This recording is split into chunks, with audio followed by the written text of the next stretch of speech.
Hello friends, അപ്പോൾ ഇന്നത്തെ video നോക്കുകയാണെങ്കിൽ അത് മലയാളി ഫ്രം ഇന്ത്യയുടെ എൻ്റെ എക്സ്പെക്റ്റേഷനെ കുറിച്ചാണ്. അതായത് നാളെ ഈ സിനിമ റിലീസ് ചെയ്യാൻ പോവുകയാണല്ലോ.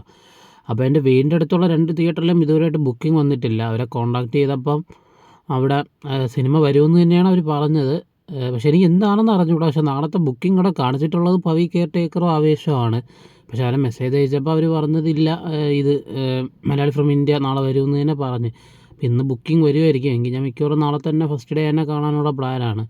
അപ്പോൾ ഈ സിനിമയുടെ എക്സ്പെക്റ്റേഷൻ നോക്കുകയാണെങ്കിൽ ഫസ്റ്റ് ഇവരൊരു പ്രൊമോ ടീസർ ഇറക്കിയിരുന്നല്ലോ, അത് തന്നെ എനിക്കൊരു വെറൈറ്റി ആയിട്ടാണ് തോന്നിയത്. കാരണം ഫസ്റ്റ് അല്ല അപ്പോൾ തന്നെ ഇങ്ങനെ സെൽഫ് ട്രോളൊക്കെ വെച്ചിട്ടുള്ള ഒരു ഇതായിരുന്നല്ലോ, ഡയറക്ടർ നിവിൻ പോളി ഒക്കെ ഉള്ള. അപ്പോൾ അത് കണ്ടപ്പോഴേ പടം ഒരു കോമഡി സിനിമയായിരിക്കും എന്നുള്ള ഇത്, അതായത് നമ്മുടെ ഡിജോ ജോസ് ആൻ്റണിയുടെ അതിന് മുമ്പുള്ള സിനിമയിൽ നിന്ന് നല്ല വ്യത്യസ്തമായിട്ടുള്ള ഒരു കോമഡിയൊക്കെ ഉള്ള സിനിമ ആയിരിക്കും എന്നാണ് ഞാൻ വിചാരിച്ചത്. അത് കഴിഞ്ഞ് ഇവർ സെക്കൻഡായിട്ട് ഒരു സോങ് ഇറക്കിയല്ലോ, കൃഷ്ണ സോങ്.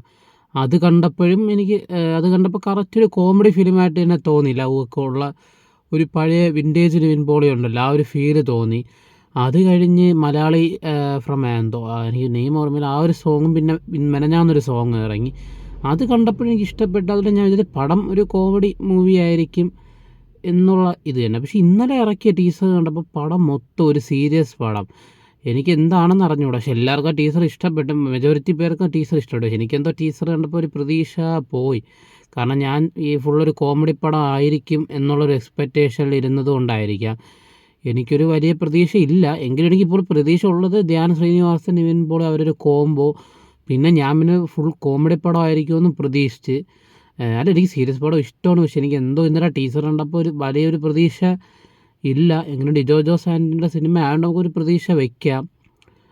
അപ്പം നാളെ നമുക്കറിയാം ഈ സിനിമ എന്താവുമെന്ന്. അപ്പോൾ ബൈ ബൈ ഗായ്സ്.